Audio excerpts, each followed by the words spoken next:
All right, I'm 26 years old. I have a low 5-figure crypto portfolio, and many of you have been asking what I'm invested in and why I'm invested in those things. So we're going to break it down in this video and show you the 4 buckets that I'm invested in and why I have chosen to specifically invest into those cryptos. All right, so the first one that we're going to invest in is Bitcoin. I hold some Bitcoin, not a ton. I don't think Bitcoin runs a ton more this cycle, maybe a 2 or 3x. But I still think Bitcoin is a solid thing to have money in, and I'm kind of using it as a savings account. So we're going to put all the things I'm invested in first on the screen, then we'll go and put the percentages, or I can just do them while we're doing this. Bitcoin right now is about 19% of my portfolio. So a pretty good chunk, but I'm using it more as a savings account. And we'll get back into what I'm using all these for towards the end of the video, but Bitcoin's currently at 19%. Next, we're going to move into the Cardano ecosystem. Cardano is one of my favorite things to invest in. It's one of the things I spend the most time researching, one of the things I understand the most, and I think that's what you should do with the ecosystem that you think provides you the most gains or the best scenario in crypto. So over here in the Cardano ecosystem, I have a few things. I have ADA, I have Hunt, I have LenFi,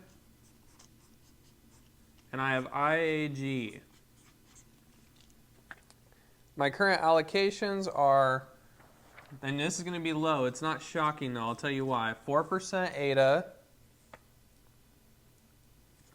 11% Hunt, 6% LenFi, and 5% IAG. We talk about a lot on this channel why I'm investing into tokens like this, and why my ADA bag is so low right now is because I've rotated all the ADA that I've been holding for the last couple years into these 3 native assets. And I'm actually looking for a spot to put this last 4% ADA. I don't know if I want to put it into a newer project, into one of these 3 projects, or into kind of a meme coin project to have exposure to that sort of area like a SNEC or a Nike. I don't know, I haven't really decided yet, or I might just save the ADA for some new project that shows up in the bull market and really try and catch the wave. But in Cardano, I have these things. I have these 3 tokens basically and a little bit of ADA left over. This is my main holding for this cycle. This is what I think will make me the most amount of money is these 3 tokens right here, specifically Hunt.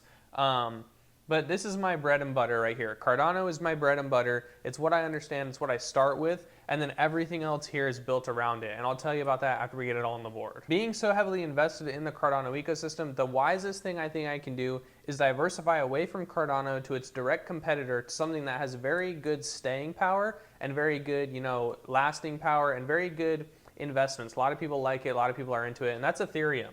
This is going to be the Ethereum ecosystem. And I have 2 tokens here. I have ETH and I have CODI. ETH is currently 28% of my portfolio and CODI is about 10% of my portfolio. And the reason why I have ETH is, one, I think it's a good blockchain.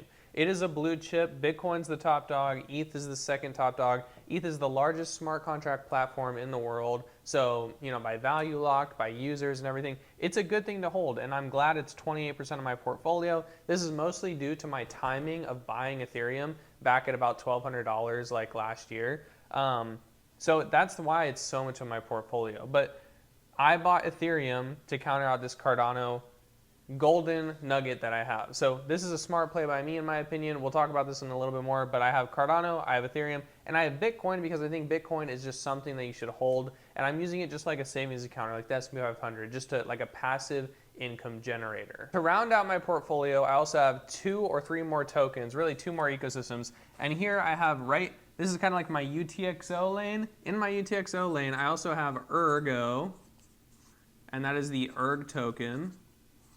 And then down here, I have Alephium, and I have ALF, which is that native token, and I have AN, which is the DEX on that chain. ERG is currently about 8% of my portfolio, ALF is about 5%, and AN is 4%. These are all the tokens that I hold currently. This is dynamic. This will change. I will move this ADA into something else, and I will move this ALF into AN, and I will probably move this ERG into something like Quax. Quax is the native lending protocol on Ergo. So I probably will move a majority of this ERG into Quacks sometime in the near future. But this is my portfolio, this is what it's broken down in, and for me this provides a lot of things. If you were to ask me why I have this portfolio like this, it's because Cardano is my golden nugget. This is what I love in crypto, this is what I think makes sense from a retail trader's investment standpoint, and these three assets are what I think will make me quite a bit of money this cycle, and then I can rotate back to ADA or rotate to stable coins or do whatever I want with it. But this is kind of what I really enjoy in crypto, and you should do that. Whatever you enjoy, whether it's Solana, Cardano, AVAX, meme coins, DeFi, gaming, Ethereum, Bitcoin, you should have something that you really love and know in crypto, and that should be the core of your portfolio. This is the core of my portfolio, and everything is built around this Cardano position. So because I have Cardano, then I decided to say, okay, what's the opposite of Cardano? It's Ethereum. So I wanted to hold some Ethereum to counteract this Cardano position. At any point in time, something could happen with Cardano. When you hold specific blockchains like these, at any point in time, it's not a high probability, but something could happen to Cardano or to the ecosystem or something like that, and it could affect price and then affect the price of these assets. So because of that, I hold Ethereum, which has done very well for me this year. I hold Ethereum and I hold this. Cody is an Ethereum layer 2 focused specifically on privacy. So I have Cardano, I have its competitor, which is Ethereum and Ethereum-based L2s in Cody, and then this is kind of playing on the narrative of the Ethereum ETF coming into play. So I have Cardano, which is UTXO-based, it's kind of based on Bitcoin, it's based on kind of these retail fundamentals and this peer-reviewed idea. I have its direct competitor, which is Ethereum, the largest smart contract platform in the world, the most dominance, the most prominence, the most users, and I have an L2, so I have exposure to L1 and L2 in the EVM world. And then after holding these two, I wanted to add risk. These are, Cardano and Ethereum to me are relatively larger projects, top 10 projects. In my opinion, that is safety in the crypto world. The Ethereum really for me was a safety play, and it's a great play because I feel good about it. With Cardano and with Ethereum, I think great gains can be made, but I do want some more exposure to risk. That's why I'm in crypto. So from there, I decided to take my interest in the Cardano world and spread it down into Ergo.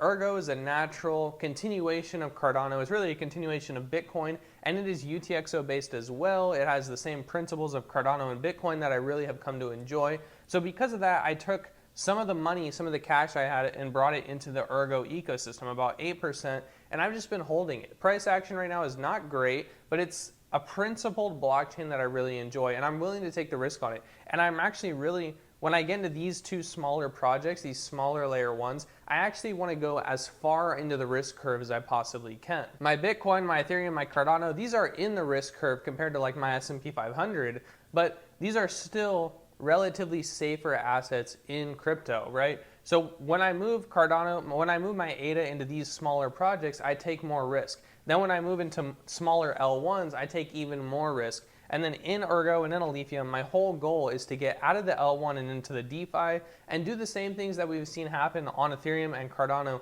over the last cycle. So I'm in Ergo because it's higher risk, but it still carries the same principles as Cardano and Bitcoin. Very retail friendly, very grassroots, very peer-reviewed and academic, really trying to do things the right ways. And that really interests me.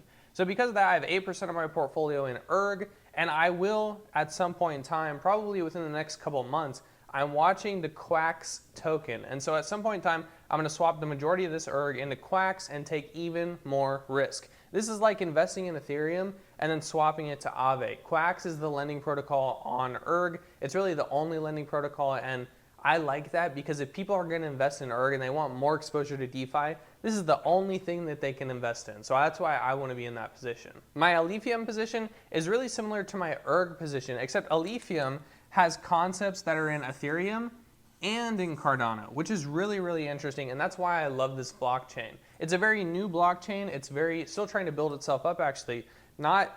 It does have users, but it doesn't have the users of Ethereum and Cardano. It does have dApps, but it doesn't have the amount of dApps as Ethereum and Cardano. There's only one DEX, it's AN, and so my Alephium play is a further extension of UTXO and accounts-based models. Alephium actually runs what's called a stateful UTXO, and it has UTXO that's programmable like an accounts-based model. So it's really the best of both worlds. So with Alephium, I'm further bringing my risk of these two higher up and I'm still staying in the same 2 lanes that I like to invest in. Now, this would be totally different if I had like a Solana or an AVAX here that was not really like these two, but Alephium is directly built off of the principles of Bitcoin and Ethereum and Cardano, and it really rounds my portfolio out with more risk. Now, what I'm planning to do is I'm planning to take the majority of my ALF, and I've already started doing this at around 6 AN to 1 ALF, but I'm planning on moving all of this ALF into AN at the best price possible. So I'm watching the chart. With Alephium, I want the most risk possible with it being a smaller L1. I think something like ALF could easily 10x, and I want exposure to the DEX on that protocol in case it does at 100x or more. So when I get into these smaller ecosystems, I'm already risky. I want to get more risky. So I'm moving all of this ALF to AN to be in the only DEX on Alephium. This is the only DEX. AN is the only DEX on Alephium, so that's why I'm investing in it. My logic is when people get to Alephium, they want more risk. They'll look for a DEX or a lending protocol. This is the only thing that they can invest in, so I want to be there first. Lastly, my Bitcoin position is simply I'm just buying the Bitcoin ETF. I'm using it like a savings account, and I'm just putting cash in there whenever I have extra cash that I don't want to move into these investments.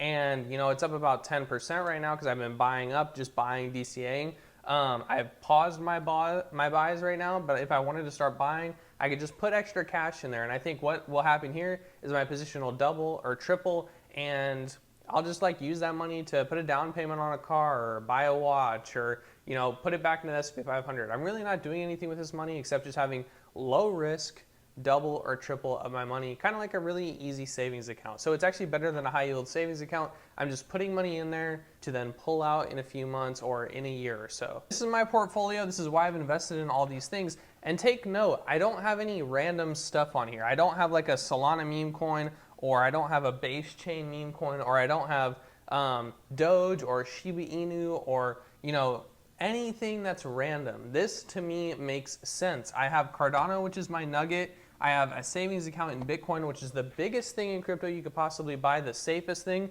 I have Ethereum, which is a competitor to what I really love, so giving me that exposure to the competition. And then I have Alephium, which is really a hybrid of both Ethereum and Cardano, and giving me a lot more risk than Ethereum and Cardano will. So this is my portfolio. This is why I have bought what I have bought. And this just makes logical sense to me. This is my portfolio. This is what I've bought. And this just makes logical sense to me from building a portfolio perspective. My portfolio is pretty simple. I want to have as little tokens as possible. And this portfolio will get simpler as I move ADA into something else here or another project, as I move ERG into Quacks, as I move ALP into AN, and as I sell off these assets in the bull market. So my goal this cycle is to pretty much sell the majority of this, you know, 70 plus, 85 plus % of all this, and I probably will move it back into cash. My goal is probably to take this money, move it back into cash, put it in a bank account, and use it kind of as like a large safety net for retirement, and just be able to live off of all of the money that I make. So my thing with crypto is I don't think a lot of us are gonna make enough money to retire. If you make like $1 million this cycle, I really don't think you can retire. I think you can put that money in the bank, invest it, and let it compound and let you retire in, you know, a couple doubles, which is like 10, 20 years. But if you gave me $1 million today, that's not enough money for me to retire. I still need to make money because $1 million really you can only pull about $40,000 at the max off of it a year. So for me, that's not enough money to live.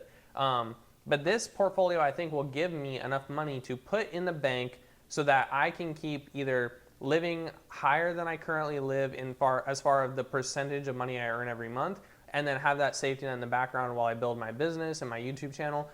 Or it's gonna give me the ability to invest into the next cycle and maybe buy myself a toy like a Porsche or a car or something cool, maybe pay off some loans or some student loans. But my whole goal with this cycle is to get a large pile of cash so that I can then further do something else with. Really, ideally invest more in next cycle, build my business, have a safety net, and just continue to live life and expand life. So this is what I'm invested in. This is why I'm invested in it. Let me know in the comments if it makes sense what I'm investing in. If you don't understand, or you think I'm doing something wrong, or you have different opinions, let me know in the comments. I'd be happy to talk it out with you.